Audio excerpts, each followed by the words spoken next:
Dale. Sí.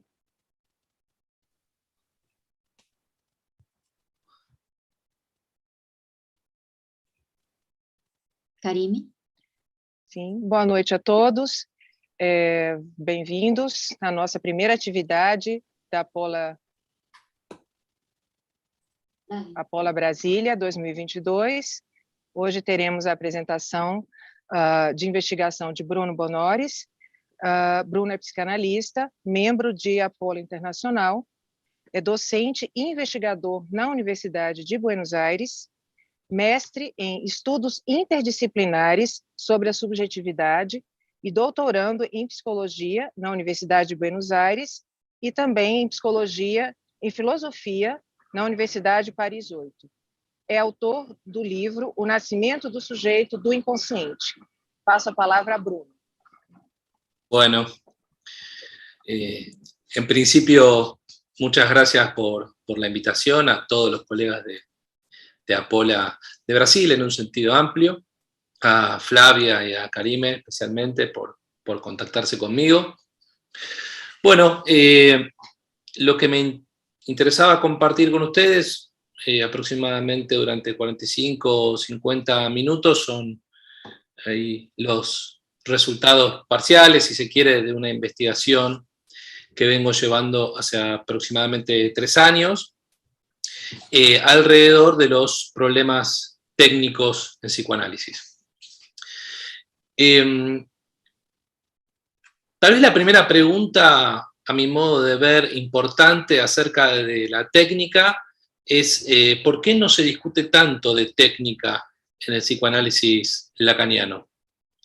No sé si ustedes lo pueden verificar allá, pero acá en Argentina, que hay muchísima producción en diversos medios, escritos, en libros, revistas, videos, etc., no hay tanta discusión vinculada a la técnica.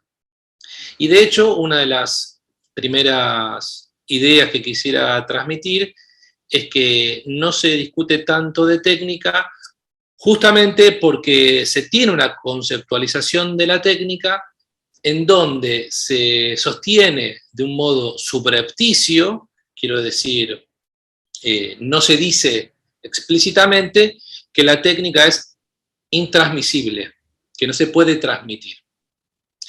Esa es una vía, ¿no? Algo así como de lo que hace un analista en el consultorio no se puede decir mucho, ¿no? Podemos discutir del objeto A, podemos discutir del goce, podemos discutir del fantasma, pero de lo que hace un analista en una sesión analítica, en fin, hay algo ahí impossível de transmitir. Então, gente, o Bruno está dizendo que o que faz um analista no consultório psicanalítico não se discute muito, há algo aí que é impossível de transmitir. Eu vou traduzir apenas algumas expressões que me pareçam mais complicadas para a gente entender em português, para não ficar uma coisa maçante e repetitiva, né? Me parece que está muito clara a fala dele até agora, né? Se vocês tiverem alguma dúvida, por favor, escrevam no chat. A gente tem um delay, mas é possível retroceder e esclarecer algumas coisas, tá? Obrigada, Bruno. Pode seguir. Gracias Flavia, por tu intervención y por darme la palabra a pesar de que sea tan, en fin, ajena a ustedes. Muchas gracias.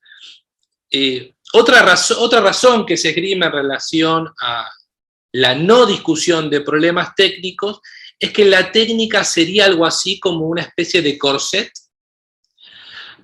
a los atributos, si se quiere, del analista, ¿no? Por supuesto que esto no se dice nuevamente de manera explícita, es decir, no se dice que un analista es bueno o malo en función de sus atributos, pero es algo que se deriva de una idea fundamental vinculada a la técnica psicoanalítica, que es cómo se forma un psicoanalista, es decir, de dónde saca sus actitudes, sus saberes, sus conocimientos, etcétera, para analizar. Y la respuesta prácticamente unánime es que un analista se hace analista en su propio análisis, ¿no? Fíjense que esto va muy de la mano entonces con la idea de la intransmisibilidad de lo que hace un analista en la clínica y lo que tiene que tener un psicoanalista, ¿no? Para poder llevar adelante bien un análisis. Entonces, termina por afirmarse que en última instancia la técnica sería algo así como, ¿no?, un corset, algo que limitaría, algo que le quitaría espontaneidad a la práctica analítica. Por estas dos razones, en el ámbito lacaniano no se discute mucho sobre técnica. Ahora, ¿a qué me refiero específicamente con técnica? Bueno, haciendo una revisión bibliográfica a lo largo de los textos clásicos de técnica psicoanalítica, uno se encuentra con que se discuten, en principio, tres conceptos. El primero es el de la asociación libre y la atención flotante. El segundo es el de la transferencia. Y el tercero es el de la interpretación. Es decir, la cuestión técnica, los problemas técnicos, gravitan alrededor de discusiones sobre estos conceptos. Cuando digo gravitan alrededor de estos conceptos las discusiones, no me refiero, como se pueden imaginar, al ámbito del lacanismo, que no discutió mucho acerca de la regla fundamental y tampoco acerca de la interpretación. Es cierto que sobre la transferencia, ¿no?, hay mayor producción teórica y mayor interés, pero sobre la atención flotante y la asociación libre y la interpretación es distinto. Bien, ¿no?, sobre estos tres conceptos. Y ahora entonces quizás paso a comentarles mi idea, o sea, les voy a dar mis conclusiones básicamente, parciales por supuesto, de mi lectura de los textos clásicos de técnica y también de los escritos y las clases de seminario de Lacan donde trabaja estos problemas. Luego de la lectura, no sé si diría luego, pero a medida en que fui leyendo, lo voy a decir así, me pareció oportuno, esto no es ninguna novedad, no lo inventé yo, es una idea que viene dando vueltas en el psicoanálisis, me pareció oportuno ubicar como un concepto primordial para pensar los problemas técnicos el concepto de texto.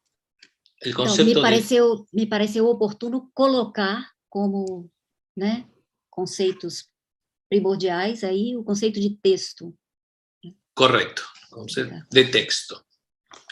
Y en función del concepto de texto, pensar qué hace un analista con un texto. Es decir, pensar el texto no tanto como un concepto, en el sentido de no lo vamos a definir rápidamente, qué es un texto, sino que vamos a pensarlo como un concepto, lo voy a decir así, operativo, que nos permita hacer preguntas. Es decir, conservarlo en su dimensión operativa.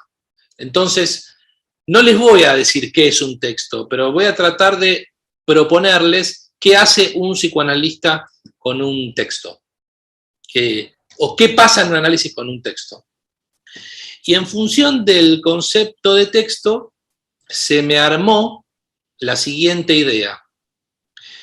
Que conviene pensar, a mi modo de ver, entonces, que en un análisis se realizan, se ponen en marcha cuatro funciones que yo llamo las funciones analíticas. Ustedes se preguntarán por qué funciones. Nuevamente, el uso del término función aquí es un uso muy liviano, no refiere, al menos por ahora, a su dimensión matemática o física, sino que el término función subraya el hecho de que no hay nadie que que lleve adelante esas funciones. No hay nadie en particular. Es decir, el analista no es el que hace esas funciones, es el que junto al analizante las pone en marcha. Algo así como, si el analista está en un lugar correcto y el analizante está en un lugar correcto, ambos entonces ponen en marcha, realizan estas funciones. Ahora, cuando las desarrolle, quizás se entienda más esto que estoy diciendo. El término función, entonces, nos advierte de no caer en una perspectiva personalística del psicoanálisis. Bien, la primera función que les propongo pensar es la función habilitar. La función habilitar. Les decía en relación al concepto de texto. La función habilitar nos orienta y nos sirve para pensar las siguientes preguntas. La primera es, ¿qué es un texto analítico? La segunda es, ¿cuál es su textualidad? ¿Cuál es su textualidad? Y en tercer lugar, ¿cómo se produce? En principio esto es, podemos decir, lo primero que es importante en relación a la función habilitar es que entonces el texto analítico no va de suyo, no es algo que surja espontáneamente, no es algo con lo que la gente viene de su casa, el texto analítico, es algo que se produce, es algo que hay que hacer. Y para que se produzca, se requiere de un analista en una posición determinada y un analizante en una posición determinada. Obviamente, para que el analizante sostenga esa posición, es necesario que el analista, ¿no?, oriente y junto al analizante lo ayude a sostener esa posición.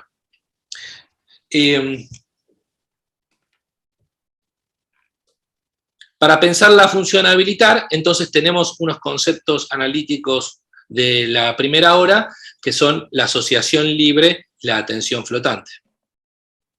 Es decir, la asociación libre es una primera orientación para pensar cómo es un texto analítico y cuál es su textualidad.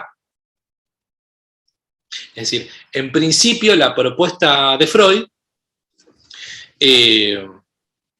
y que creo que Lacan abona a esa perspectiva, es que el texto analítico se caracteriza por justamente habilitar, ¿no?, la presencia de un modo de decir particular.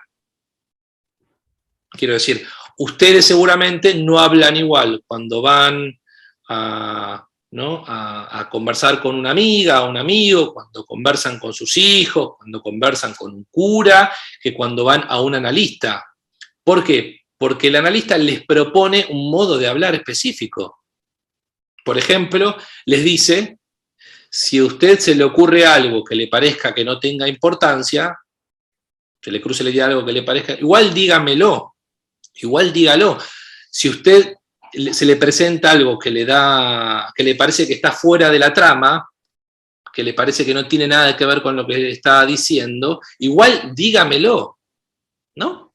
Eso es un principio básico del psicoanálisis. Inclusive que uno le diga al analizante, usted está acá para hablar también de cosas que en otro lugar le daría pudor o le daría vergüenza. Está en el lugar indicado para decir ese tipo de cosas. Por lo cual, sin ir muy lejos en esta noción de habilitar y en pensar cuál es la textualidad, ya tenemos una especie de indicio que la textualidad analítica entonces se presenta en función de algunos modos de escritura, lo voy a decir así, que no se presentan en una conversación ordinaria. Pero esto no es todo, porque del lado del analista, la atención flotante, la voy a proponer en este espacio, la voy a proponer así, es como una función correlativa, pero no simétrica, correlativa, pero no simétrica, de la asociación libre. ¿A qué me refiero con esto? Cuando uno recibe a un paciente, le explica un poco cuál es la no sé si ustedes lo hacen, a mí me parece que es muy importante explicar las reglas del juego, es decir, mi metodología, y les digo, aquí, en este espacio, no sabemos qué es lo importante y qué no es lo importante. No lo sabemos. Usted cree que viene por esto, pero yo no lo sé y le propongo que pongamos un signo de interrogación sobre eso. Por lo cual, trate a sus dichos, trate a lo que se le presenta que quiere decir, como si todo fuese igual de importante. Las cosas que son tontas, las cosas que están fuera de trama, las cosas disparatadas, lo que le da vergüenza, lo que parece una nimiedad, trátelo todo del mismo modo, es decir, tráigalo, incorpórelo al texto. ¿Por qué? Porque no sabemos dónde está lo importante. No sabemos. En principio no sabemos. Y el analista hace exactamente lo mismo. Escucha, abre el texto, permita que se vaya produciendo una textualidad específica y mientras tanto, dice Lacan, no comprende. No comprende, no anticipa la significación del texto, no se adelanta a lo que ese texto quiere decir. Pone, lo voy a decir así, un manto de equidad valorativa sobre el texto, para que el texto se despliegue, para que el texto se abra. Esto significa al mismo tiempo que un caso tampoco es algo que existe naturalmente, tampoco es algo con que la gente viene. Un caso se construye y hay muchas circunstancias de los análisis que no se avanza porque no hay caso, porque no hay un caso, porque para que haya un caso, en principio, hay que desplegar un tipo de textualidad.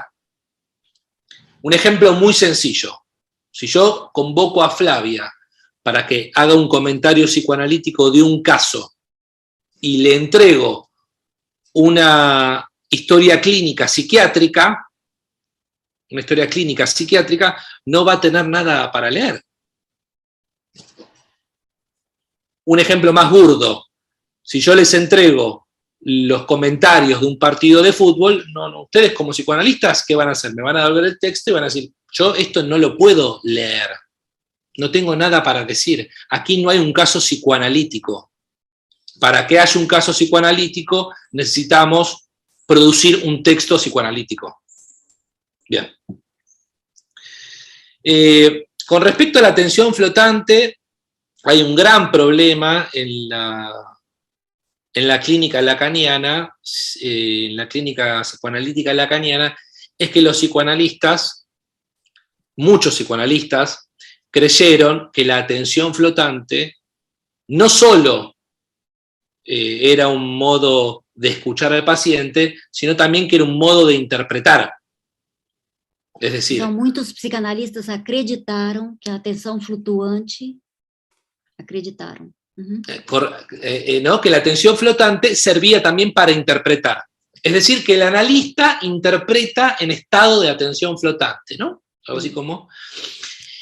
Esta idea es concomitante de otra idea muy típica en el lacanismo, muy típica, que es una paráfrasis de una idea de Lacan, no es textual, obviamente, es una paráfrasis, que es la siguiente idea, que es que en el momento del acto, el analista no piensa.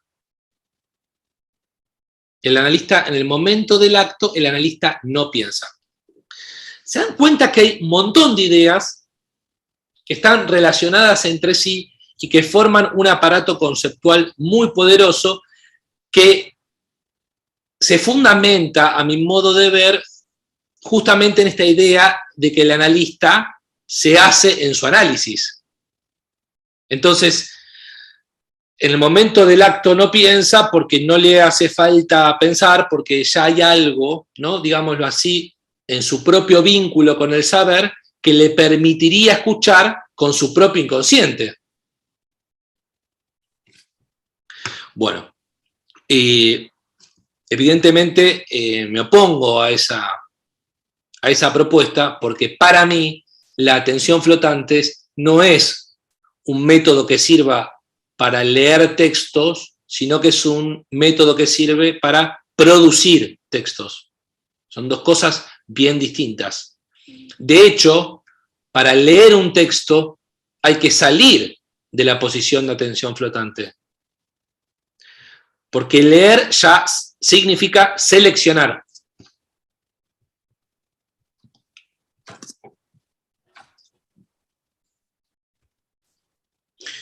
Bueno, después podemos volver un poco a este problema si quieren. La segunda función es la función desear. La función desear, de deseo. Esta función... Só para clarear, Bruno, a função desejar, né, de desejo. Correcto. Reúne todas las preguntas vinculadas a el modo de participación del analista en el texto que él mismo produce, no, se dan cuenta, que produce junto al analizante y que lee y escribe junto al analizante. Es decir, la función desear gravita en torno de la pregunta de cómo participa el analista en el texto.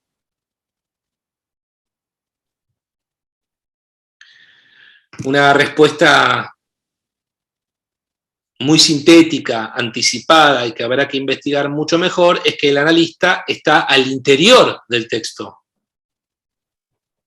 sea, que es un elemento más del texto y que por lo tanto no puede erigirse como intérprete del texto. ¿Se dan cuenta? Porque para ser intérprete del texto uno tiene que estar, lo voy a decir así, afuera del texto. Por eso la transferencia no puede interpretarse. Porque para interpretar la transferencia uno tiene que creer que puede salir de la transferencia para poder interpretarla. ¿No? Como si uno hiciese un metaanálisis de lectura, ¿no? de lo que pasa entre nosotros y usted transfiere, ¿no? Yo estoy afuera. Por lo tanto, vamos a tener que pensar un modo de producción de texto, de lectura y de escritura de texto, en donde quien produce, quien lee, quien escribe, está al interior del texto, participa en el texto mismo.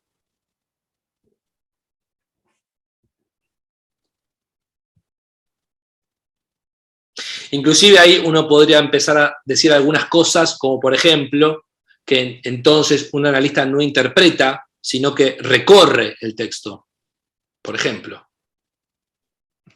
No sé si les parece linda esa fórmula. Lo recorre, lo atraviesa en el sentido de la travesía.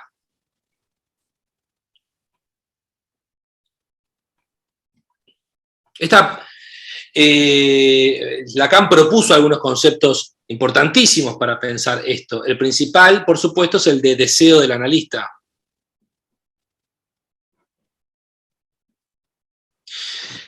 Que entre otras cosas es un concepto que, entre otras cosas, ¿no? Que sirve para pensar la posición epistemológica que se tiene en relación al objeto de intervención. Quiero decir, supongamos que nuestro objeto es el texto, como le estoy planteando, es el texto. Esto quiere decir entonces que no intervenimos sobre personas, que intervenimos sobre textos, ¿no? Que no interpretamos personas, interpretamos textos. Bueno, entonces, el deseo del analista es un concepto que nos sirve para pensar la posición epistemológica con respecto a nuestro objeto. ¿Qué quiere decir esto? Que el texto, que es nuestro objeto, no es algo, nuevamente, que esté en la realidad, que esté ya escrito, ya está escrito esperando que alguien venga a descubrirlo. No es algo que esté por fuera de nosotros, como sujetos cognoscentes, sino que justamente es algo que nosotros actualizamos, que nosotros realizamos, ¿no? Que nosotros ponemos en marcha en función de una posición específica que ocupamos. esa posición específica que ocupamos, Lacan la llamó deseo del analista. Que sea un deseo no es nada menor. Que sea un deseo no es nada menor. Porque lo que dice Lacan es, lo que tenemos que preguntarnos los analistas no es tanto lo que transfiere el paciente, no es tanto los afectos que nos llegan desde el paciente o lo que sentimos del paciente, sino que la pregunta del millón es cómo participa nuestro deseo en nuestro propio campo de intervención. Cómo participa nuestro deseo en nuestro propio campo de intervención. Esto echa por la borda cualquier idea de neutralidad analítica. Então, não isso há... deixa de fora, isso põe de escanteio qualquer ideia de neutralidade do analista. Correcto, gracias Flavia. La idea de neutralidad analítica presupone que quien va a intervenir sobre el objeto, quien va a conocer, debe quitarse de encima su subjetividad, sus ideas, ¿no? Para poder abordar el objeto de modo objetivo, justamente, no contaminarlo con la propia subjetividad. Y nosotros creo que sabemos muy bien que eso no es posible. Que no es que uno llega a su consultorio y se saca, ¿no? Bueno, me voy a sacar mis teorías, me voy a sacar mis prejuicios, me voy a sacar mis miedos, mis temores. No funciona así. Es evidente que no funciona así. Entonces, el analista es, lo podemos definir, una definición de analista que les propongo. Un analista es un científico que se pregunta por su deseo en su campo de intervención. Entonces, no se trata tanto de interpretar la transferencia, sino de estar advertido de cómo nuestra posición es determinante, cómo nuestra posición condiciona o es muy influyente en lo que pasa en un análisis. É muito influente no que passa em uma análise, nossa decisão. Exacto. Dije determinar, pero la palabra determinación, como ustedes saben, es un poco compleja en términos epistemológicos. No sé si determina, pero que participa de un modo muy importante, inclusive en la constitución de los síntomas. Piensen, por ejemplo, en cómo inicia el psicoanálisis, quiero decir, la historia del psicoanálisis. Comienza con la relación entre Breuer y Ana O, ¿no? Conocen la historia, que Breuer, ¿no?, trabajaba por Lacan en el seminario 11, y si ustedes leen el historial de Ana O, se van a dar cuenta que Breuer estaba muy enganchado, muy metido, muy interesado en Ana O, muy interesado. Esto le había traído problemas con su esposa, no es que era algo que no se sabía, había celos, etc. Y ustedes saben que... Celos, ciúmes. Ok. Ustedes saben que cuando a Breuer se le va de las manos este análisis, ya no lo puede controlar, y le dice a Ana O que él no va a continuar atendiéndola, ella hace un síntoma, ¿no?, de un falso, un parto ilusorio, ¿no? Un parto ilusorio. A lo que, por supuesto, todos los psicoanalistas interpretaron allí la transferencia por parte de Ana O hacia Breuer. Pero la pregunta que nos trae Lacan es, ¿acaso Ana O, con su síntoma, no interpretó el deseo de Breuer? Ana O, con su síntoma, ¿no interpretó el deseo de Breuer? Y el deseo de Breuer no es lo que Breuer le dijo, te amo, quiero coger con vos, o cualquier otra cosa. No es lo que le dijo, es lo que se dice más allá de lo que se dice, ¿no? Es el decir más allá del dicho, o sea, que requiere de una lectura. É o dizer mais além do dito, que requer uma leitura. Exacto. Este ejemplo, que es un poco burdo por todas las pasiones que se cruzaron, etc., es muy interesante para pensar, entonces, cuál es nuestro lugar en cada uno de los análisis.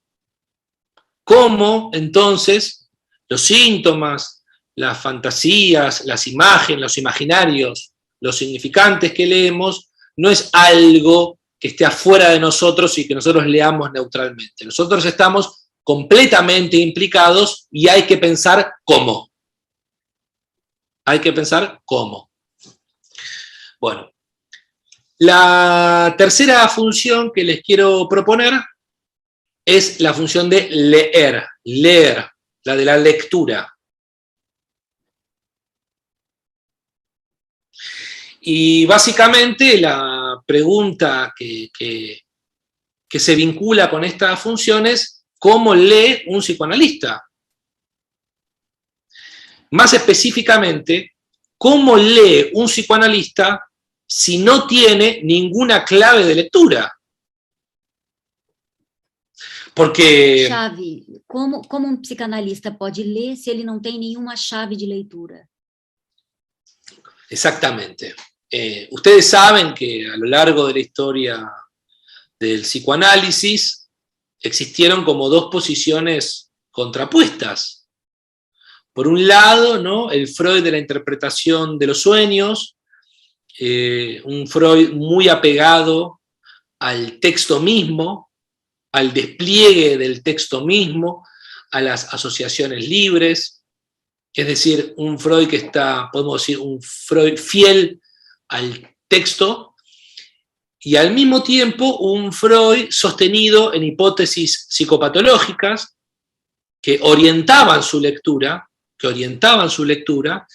y que llevaron a construir seguramente la máquina hermenéutica más importante del siglo XX, que fue el complejo de Edipo. Fue el complejo de Edipo. O sea, el camino de Freud comenzó con traumas. O sea, ¿qué busco en un texto? Traumas. Después traumas sexuales. Después traumas sexuales infantiles. Después no son traumas, son fantasías infantiles sexuales. Y luego todo el entramado de esas fantasías que dan lugar al complejo de Edipo. Si ustedes leen textos clásicos del psicoanálisis de mediados del siglo XX, pero no hay que irse tan lejos, van a encontrar que los pacientes eran atacados prácticamente, invadidos de interpretaciones edípicas, de madres fálicas, de pasivizaciones para con el padre, de envidias del pene, y todo lo que se les ocurra, está todo documentado, quiero decir, más que es un delirio, está todo documentado. Nosotros los lacanianos nos jactamos, no sé si todos los lacanianos, pero en Apola seguro, de prescindir de esa máquina hermenéutica, de decir, nosotros no leemos en clave edípica, pero entonces, ¿cómo leemos? ¿Por qué escogemos algo en un texto y no otra cosa? Digo, ¿por qué seleccionamos eso y no otra cosa? ¿Qué es lo que hay en la textualidad analítica que permite hacer, que permite establecer una conjetura? Con esto quiero decir, entonces, que no pienso que el analista no deba pensar. Pienso que el analista tiene que pensar los casos. Inclusive, pienso que es lo más importante. O al menos algo profundamente importante, que el psicoanalista piense los casos. Por supuesto que no los piensa mientras está en análisis, porque uno no puede prestar atención total a lo que dice una persona, porque uno cuando está en una sesión tiene que escuchar lo que esa persona está diciendo y a la vez establecer una reflexión conceptual. Es un poco difícil hacer eso. No digo que no se pueda, Digo, pensar, sentarse un día a escribir notas, a leer el texto, a conversar con colegas, a supervisar, a discutir los casos para establecer una conjetura. La pregunta que nosotros podemos hacernos, por supuesto, es ¿en qué medida la intervención del analista actualiza totalmente la conjetura? ¿Se entiende lo que quiere decir? Lo voy a decir del siguiente modo. Muchas veces uno hace algo en un análisis y no puede saber del todo por qué lo hizo. No tiene todas las razones de por qué dije algo o por qué dije lo otro. Entonces, tenemos dos variables. Una es que nos orientamos en función de una conjetura.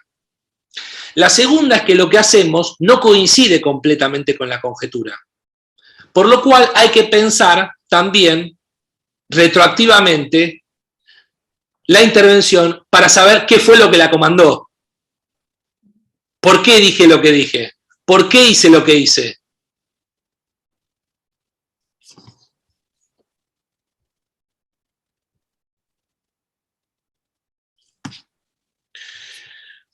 Por último, la última función, la cuarta función que les quiero proponer, entonces, es la función de escribir.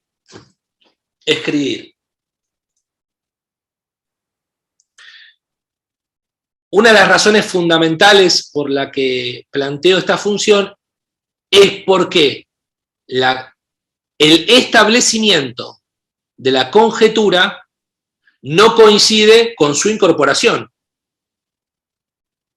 Una cosa es establecer una conjetura y otra cosa es incorporarla al texto analítico.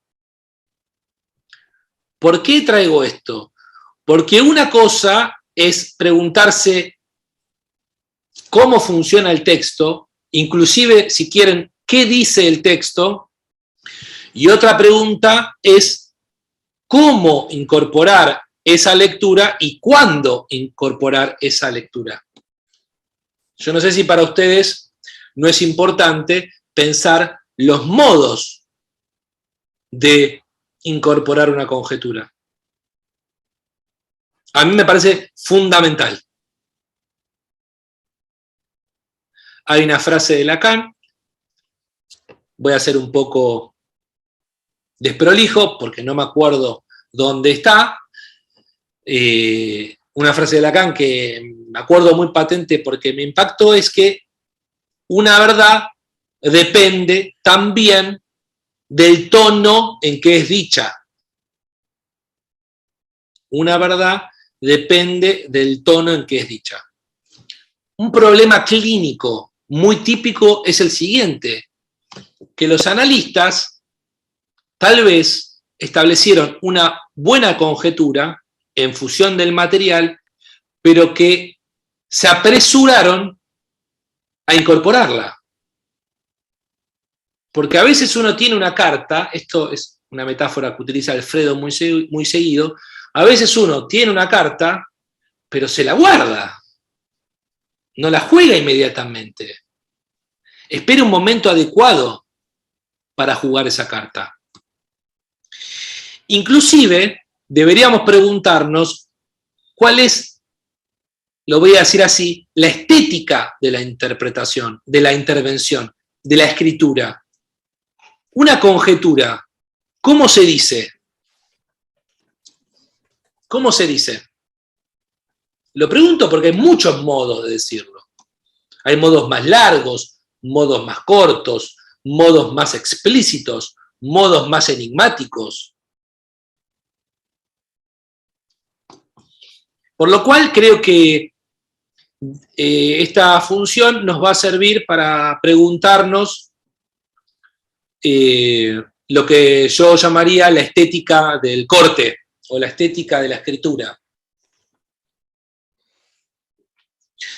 Bueno, para terminar, quisiera, espérenme un segundito, por favor, que estoy acá estoy buscando un texto que tengo en la compu, un machete. quisiera mencionarles algunas ideas que creo que hay que trabajar, que creo que hay que revisar a partir entonces de estas 4 funciones y de las preguntas que les mencioné. Las ideas que hay que revisar,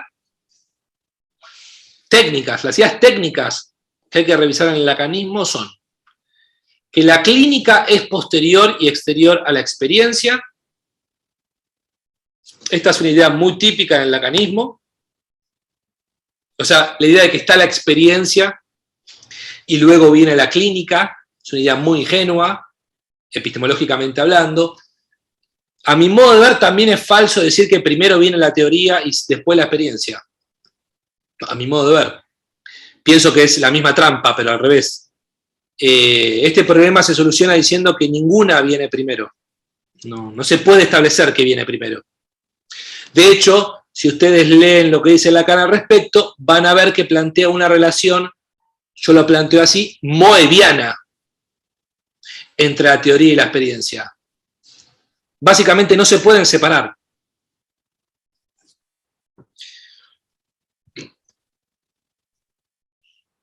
Otro modo de decirlo es que lo que se dice de un caso,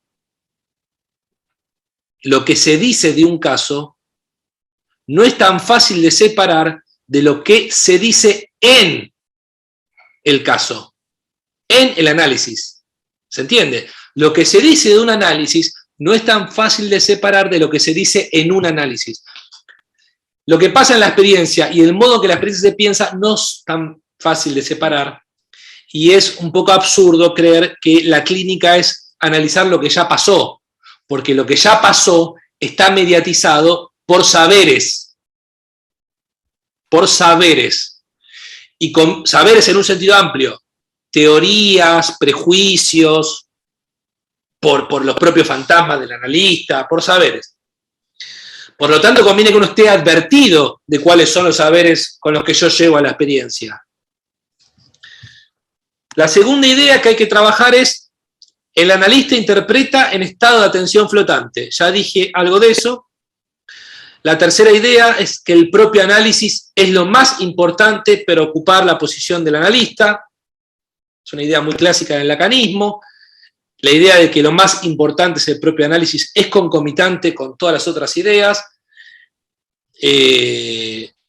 Con respecto a este tema quiero dejarles una inquietud, nada más.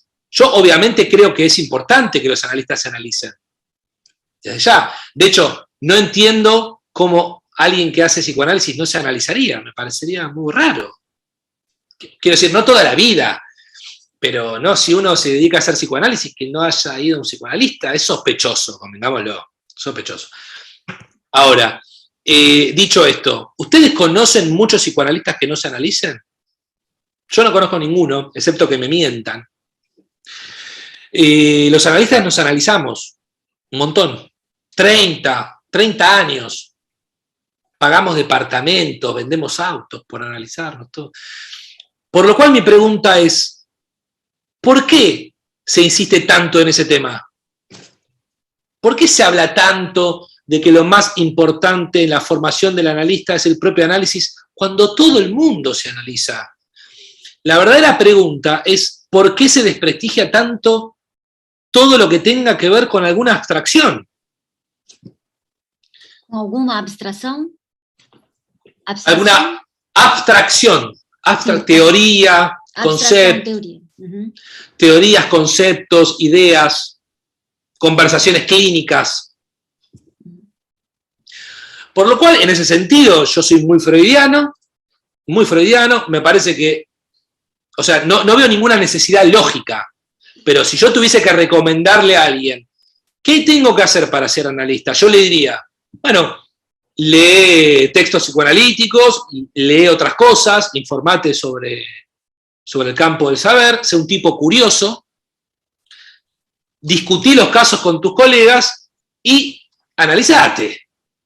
No vaya a hacer cosa que cuando tengas que analizar todos tus problemas, todos tus quilombos, no te dejen analizar.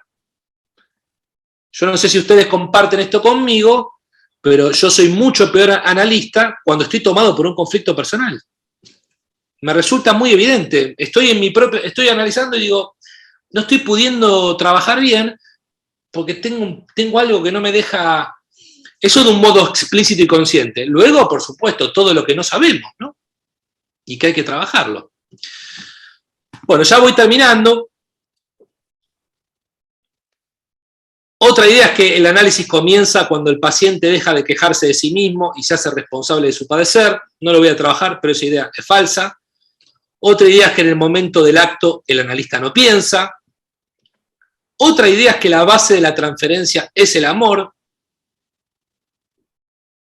Esto es importante tenerlo en cuenta porque toda la teoría de Lacan sobre la transferencia gravitó en torno a dos conceptos: deseo del analista y sujeto supuesto saber. Y para Lacan el amor es un efecto secundario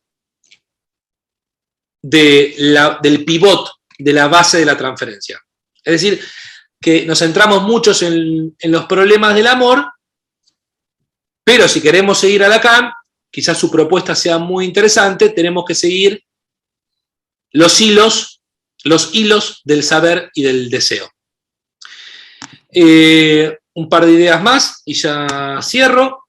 Otra idea es que el analista no hace conjeturas, sino que interpreta con su inconsciente. Otra idea es que un analista demuestra que el inconsciente no existe.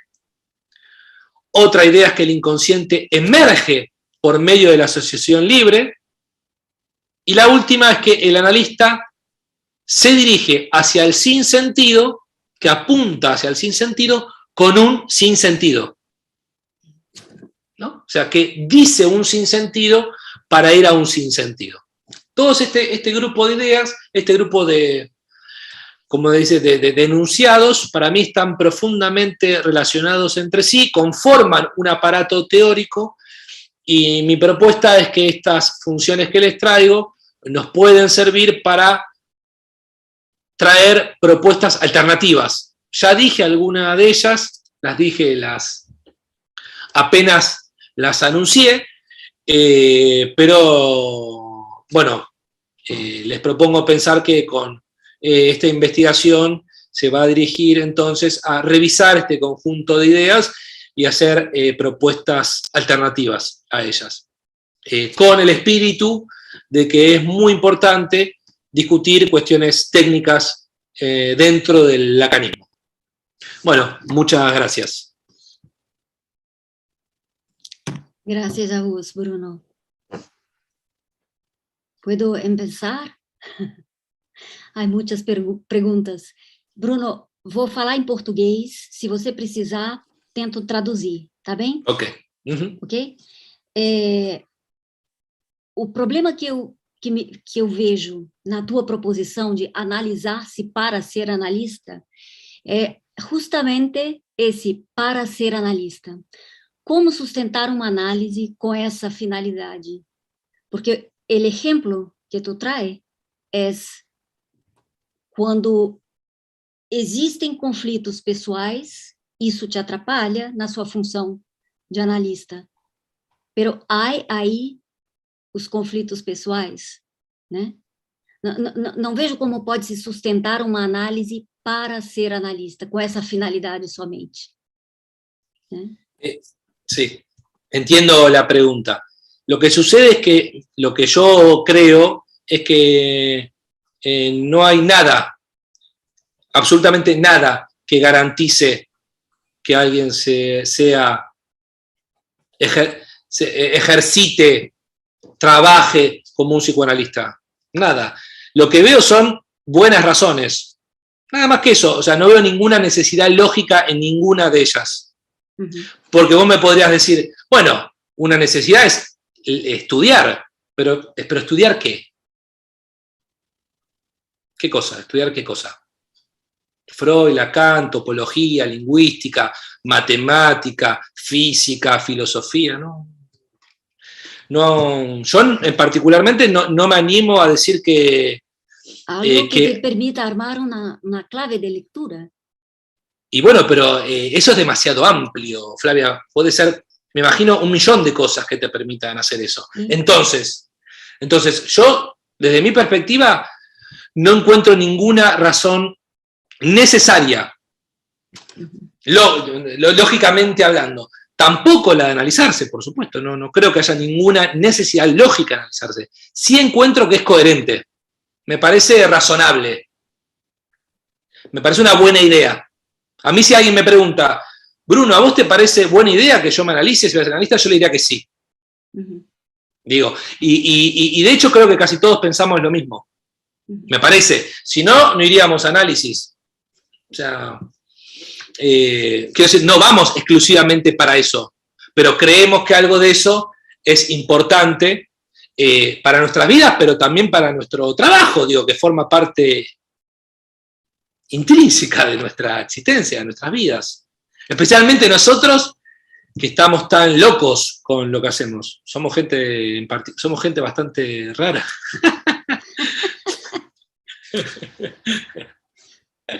Bruno, tem uma pergunta agora da Luciana. Luciana, você quer fazer sua pergunta?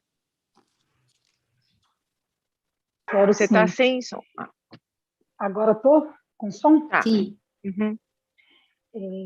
Bruno, eu gostei muito do que você falou e fiquei com uma dúvida quando você fala é necessário termos um texto. Concordo com você plenamente nisso e que esse texto não é um texto prévio, não é um texto que existe previamente e que alguém vai nos relatar, vai nos contar.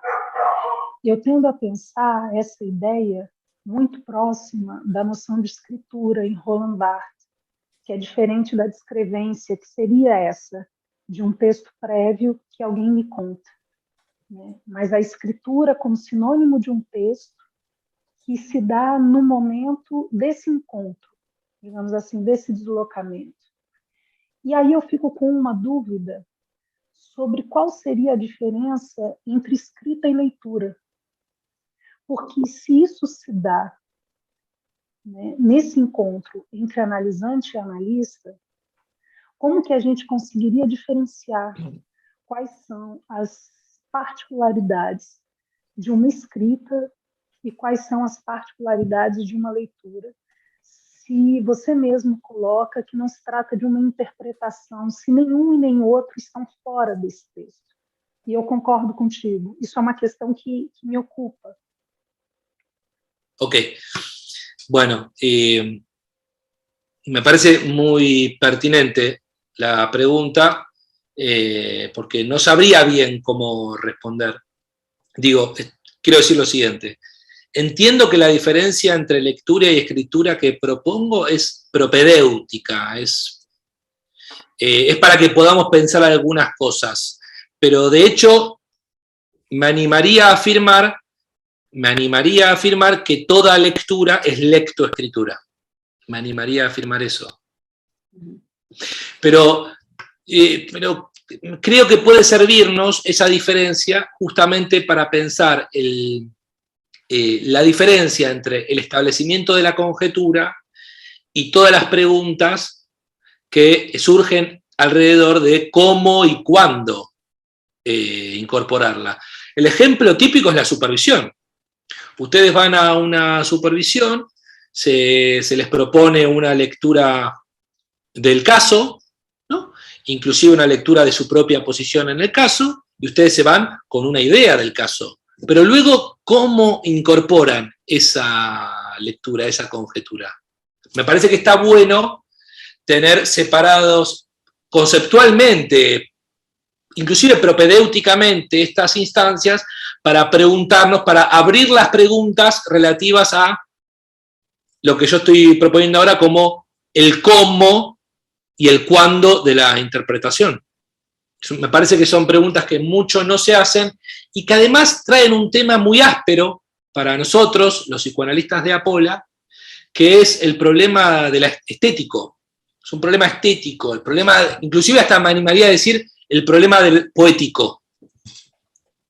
Me animaría a decir, o sea, creo que ahí hay algo del trabajo de Lacan acerca, en sus últimos seminarios, acerca del trabajo de la poesía y la escritura china también, la poesía, en función de estos problemas. Sí que creo que es interesante mantenerlo, pero, tal como vos decís, no estoy seguro que podamos pensar una lectura sin una escritura, ¿no? Podríamos hablar de un proceso de lectoescritura. Talvez a recíproca seja verdadeira, né? Não há escrita sem leitura e não há leitura sem escrita, num movimento circular mesmo. Sí. Porque senão pressupõe a existência de um anterior, né? Exacto. Sí. Sí, sí. De hecho, tu referencia al joven Barthes es muy pertinente. Según entiendo yo, creo que ahí hay material muy interesante, conceptos e ideas muy interesantes para pensar estos problemas en psicoanálisis. Me parece que mi campo de investigación actualmente tiene como referentes, entre otros autores, a Barthes. Sí. O meu também. Estamos ahí, entonces. Obrigada. Gracias a vos. Bruno, mais uma pergunta feita pelo YouTube, né, por Eduarda. Ela pergunta o seguinte: o que temos que seguir do saber e do desejo? Ok. En Freud y hasta Lacan, si mi lectura es correcta, la transferencia se centró en el problema del amor, de los afectos, inclusive de los afectos edípicos, es decir, la reproducción de los vínculos infantiles con el analista, ¿no? Y de hecho, el modo de intervención era interpretar la transferencia, que interpretar la transferencia era decirle al paciente básicamente que estaba tomado por una ilusión, que no era la realidad, que la realidad era el vínculo analítico, que estaba tomado por una ilusión, ¿no? O sea, fíjense, entonces, todo el proceso de adaptación que significaba el psicoanálisis, ¿no? O sea, de adaptar a la gente a la realidad, de volverla adulta. Los vínculos que usted tiene conmigo son infantiles. Bien, lo que dice Lacan es que si se producen esos fenómenos pasionales vinculados al amor y al odio, es porque antes hay otros fenómenos, especialmente otro fenómeno fundamental que se relaciona con cualquier tipo de práctica que abra alguna pregunta en relación al saber. O sea, el psicoanálisis en ese sentido es una investigación. O sea, abre una pregunta con respecto al saber.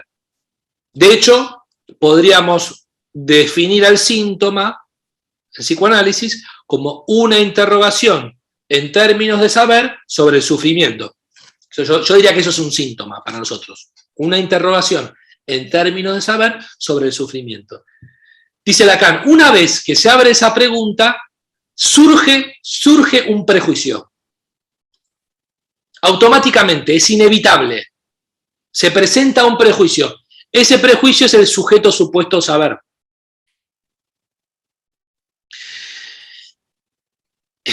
No puedo, lamentablemente, explayarme mucho sobre esto, pero lo que Lacan plantea entonces, que tenemos que estar atentos en lo que respecta a la transferencia, tenemos que poner nuestra atención, entonces, no tanto a lo que yo siento, a lo que él siente, a los afectos, sino al lugar que ocupamos en relación al sujeto supuesto saber. No digo más al respecto,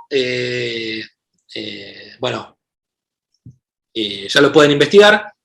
Y el otro concepto, el deseo del analista, que es el modo que tiene Lacan de responder a la pregunta de ¿qué lugar ocupa un analista en un análisis?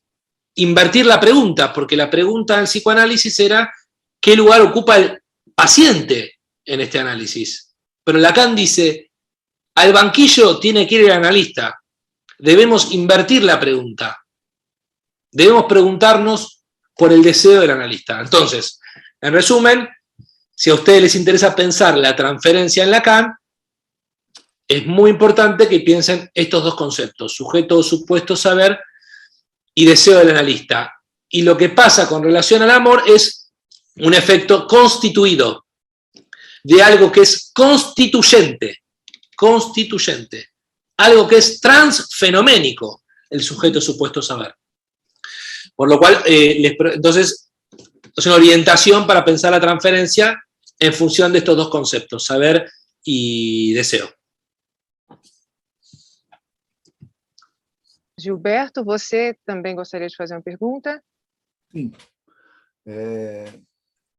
Estão me ouvindo? Sim. Sim. Boa noite, Bruno, muito boa sua fala, uma tranquilidade para atravessar tantas camadas de questões, e me pareceu que você tem um projeto que talvez você queira finalizar, e eu vou te fazer, então, aqui uma espécie de provocação barata, que é aproximar das coisas que você falou, tentando encaixar para formar uma espécie de um todo orgânico. Trata-se do seguinte, de modo muito interessante, você apontou estarmos diante da fala, na prática analítica, de um texto aberto trazido pelo nosso analisante. É uma coisa muito interessante, na medida em que você convoca o analista para uma espécie de responsabilidade subjetiva naquilo que ele vai instaurar de dentro do texto para produzir o ato analítico, acabando com a ideia de neutralidade ou coisa parecida no fazer. De tal modo que nós temos aquela famosa, aquele saber de que inexistem duas análises idênticas. Cada análise é uma análise.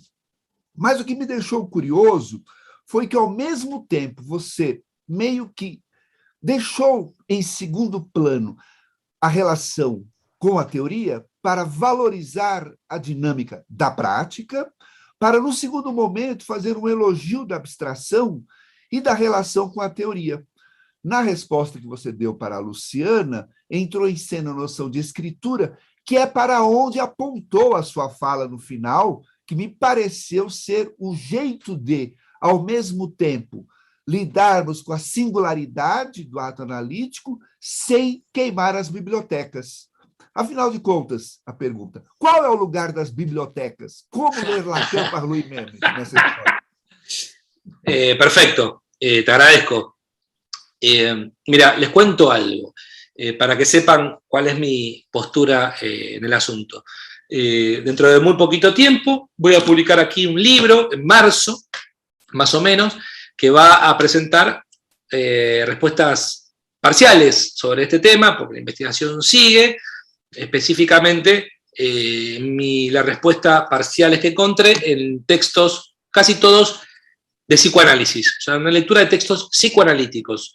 Freud, Lacan, Ferenczi, Winnicott, Miller, colegas argentinos, por supuesto, Alfredo, y otros colegas. Bueno, textos analíticos. Mi primer capítulo está dedicado a pensar justamente la importancia de las bibliotecas. O sea, la importancia de la teoría. ¿Pero por qué la importancia de la teoría? Porque mi diagnóstico, creo que ustedes coinciden conmigo, nuestro diagnóstico, es que se cree que la teoría es absolutamente irrelevante.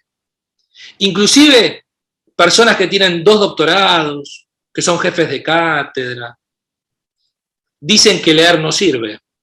Nuevamente, una actitud sospechosa, porque tuvieron que leer 40 años para darse cuenta que leer no servía, cosa muy curiosa. Para mí es absolutamente importante la lectura.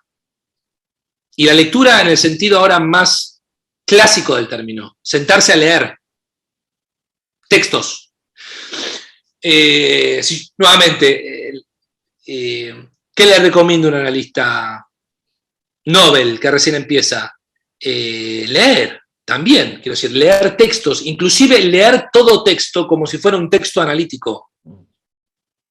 Es una apuesta quizás un poco extraña en principio, pero creo que me animo a decir que el método crítico de lectura de Lacan lo aplicó para leer a Freud. Quiero decir, me animo a decir, es un poco volada la hipótesis tal vez, que Lacan leyó a Freud como leía a sus pacientes. O sea, porque es un modo de leer. Bien, me parece absolutamente fundamental que los psicoanalistas lean, estén informados, o sea, que sepan sobre cosas, que se quiten de encima prejuicios, que se quiten de encima muchos prejuicios, historia, que lean historia de las ideas. A mí particularmente me interesan la sociología, la filosofía, soy más del ámbito de las ciencias humanas, tengo ese gustito, pero también topología, también cómo sirve la topología para empezar a pensar y a experimentar incluso el tiempo y el espacio de otro modo, ¿no? En la topología de superficies de Lacan. Estudiar también un poco de matemática para pensar lo que significa formalizar. No, bajo ningún punto de vista que pienso que hay que cerrar las bibliotecas, hay que abrirlas, hay que empezar a abrirlas y empezar a convocar gente. No. Lo que pasa es que no quiero caer en el cuento de que, no, bueno, es la teoría, la experiencia no tiene nada que ver. Eso es falso, porque, digo, nosotros estamos absolutamente tomados, no solo, quiero decir esto, lo que leemos, lo que teorizamos, no determina lo que hacemos. No determina lo que hacemos. Informa de lo que hacemos. Nos orienta, condiciona lo que hacemos. Pero lo que hacemos excede por mucho lo que estudiamos. Porque hay muchas otras cosas que nos atraviesan. Y también creo que la experiencia, me refiero a los análisis que seguimos a diario, pueden ser un muy buen lugar para hacernos preguntas, inclusive para intentar hacer una especie de puesta a prueba de algunas ideas. Si nosotros no somos capaces de rectificarnos, y bueno, o sea, entonces no somos científicos, somos religiosos. O sea, decimos lo que hace un texto y fin de la historia. Lo que quiero decir con la teoría y la experiencia es, 1, la teoría es absolutamente fundamental. 2, no se puede decir qué viene primero. No, es una pregunta, es una falsa pregunta. Inclusive no se pueden separar con tanta claridad. Bom, Bruno, acho que a gente chegou a hora, né? Temos que encerrar agora. Não vai dar tempo mais para perguntas, a gente tem que encerrar. O Bruno tem outro compromisso. E te agradeço muito ter aceitado o convite, foi muito proveitoso. E vamos colocar seu e-mail aí no YouTube, se tiverem outras perguntas, né? As pessoas podem... Bueno, yo antes quiero agradecerles de vuelta por darme esta oportunidad. Me pareció que iba a ser interesante, tanto para mí como para ustedes, presentarles los primeros avances de una investigación, en vez de traer una clase o alguna exposición clásica, presentarles estas ideas y bueno, si alguno de ustedes se interesa, tiene ganas de pensarlas junto a mí, tiene ganas de recomendarme textos o de conversar, en fin, abro un poco esto que estoy haciendo y ver qué pasa, ¿no? Presentarles este pequeño abstract de mi work in progress, como se dice, y bueno, y ver qué pasa con todo esto. Así que muchísimas gracias y cuando tengan ganas nos volvemos a encontrar. Graças. Muito obrigada, foi Bruno. claríssimo, nem precisou de tradução. Foi clarísimo. Muchas gracias. Quizás fui un poco aburrido hablando muy lento. Não, hablaste casi em português, casi. Gracias, gracias Flavia, Karime, Luciana, gracias. Tchau. Boa noite, Tchau. Bruno. Obrigada. Boa noite. Boa noite.